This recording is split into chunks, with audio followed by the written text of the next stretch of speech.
بسم الله الرحمن الرحيم.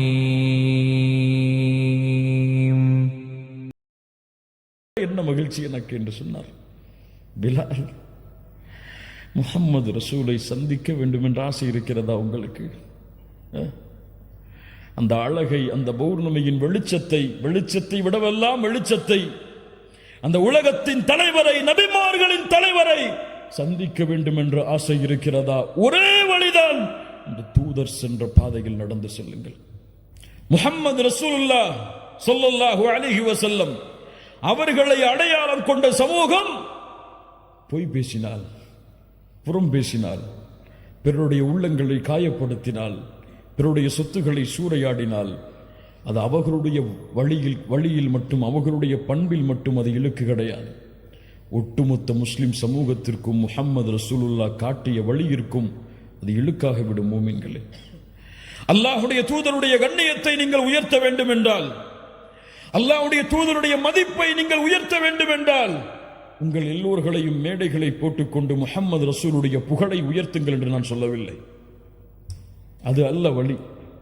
முஹம்மது ரசூலுடைய புகழை நீங்கள் உயர்த்த வேண்டும் என்றால் உங்களுடைய வாழ்வில் முஹம்மது ரசூலை கொண்டு வாருங்கள். ஏன் இப்படி செய்கிறாய்? என் தூதர் எனக்கு வழிகாட்டினார்கள், செய்தேன். ஏன் செய்யவில்லை? முஹம்மது ரசூலுடைய வாழ்வு இதற்கு வழி கிடையாது, நான் செய்யவில்லை. ஏன் புறம் பேசவில்லை? முஹம்மது ரசூல் பேசவில்லை, பேச மாட்டேன். ஏன் பொய் பேசவில்லை? முஹம்மது ரசூல் பேசவில்லை, பேச மாட்டேன். ஏன் பிறருடைய உள்ளங்கள் காயப்படும்படியாக நடந்து கொள்ளவில்லை? அல்லாஹ்வுடைய தூதர் தன் வாழ்நாளில் ஒருவரையும் காயப்படுத்தியதில்லை. ஏன் அடித்ததில்லை ஒருவரை கூட? அல்லாஹ்வுடைய தூதர் அடித்ததில்லை. ஏன் உன் மனைவியோடு நல்ல முறையில் நடந்து கொள்கிறாய்? அல்லாஹ்வுடைய தூதர் நடந்து கொள்பவர்கள் தான் இந்த உலகத்தில் சிறந்தவர்கள் என்று சொன்னார்கள், நடந்து கொள்கிறேன்.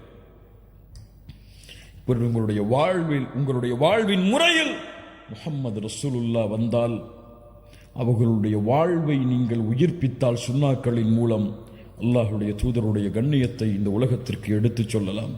கண்ணியத்துக்குரியவர்களே, அல்லாஹ் ரப்புல் ஆலமீன் நம்மை சீர்படுத்துவானாக. அல்லாஹ் ரப்புல் ஆலமீன் நம்முடைய உள்ளங்களை உறுதிப்படுத்துவானாக.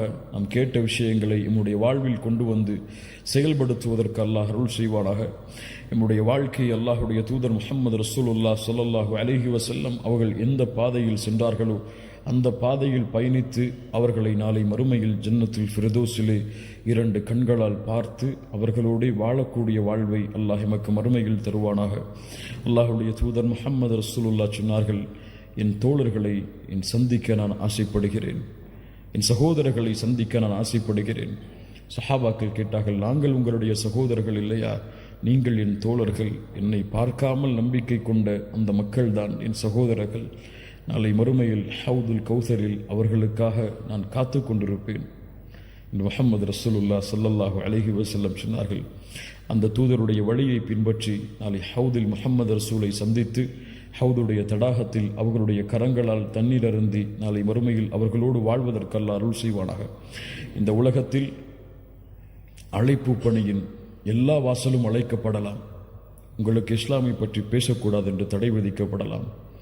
நீங்கள் இஸ்லாமிய மார்க்கத்தை எடுத்து வைக்கக்கூடாது என்று தடை விதிக்கப்படலாம்.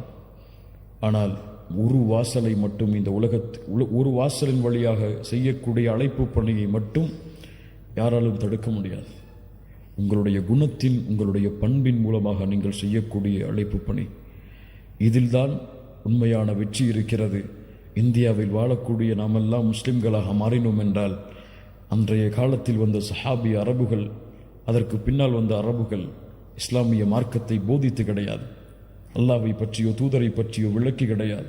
அவர்களுடைய வாழ்வை பார்த்து, இந்த வாழ்க்கை முறை எம்மை சுற்றி இருக்கக்கூடியவர்களுக்கு மத்தியில் இருந்தால் இந்த நேர்வழி அவர்களை வெளிச்சமாக்கும். அல்லாஹ் அந்த பண்பையும் அல்லாஹ் அந்த குணங்களையும் நமக்கு தருவானாக. கௌலி ஹாதா அஸ்தக்ஃபிருல்லாஹ் லி வ லக்கும். அஸ்ஸலாமு அலைக்கும் வரஹ்மத்துல்லாஹி வபரகாத்துஹு.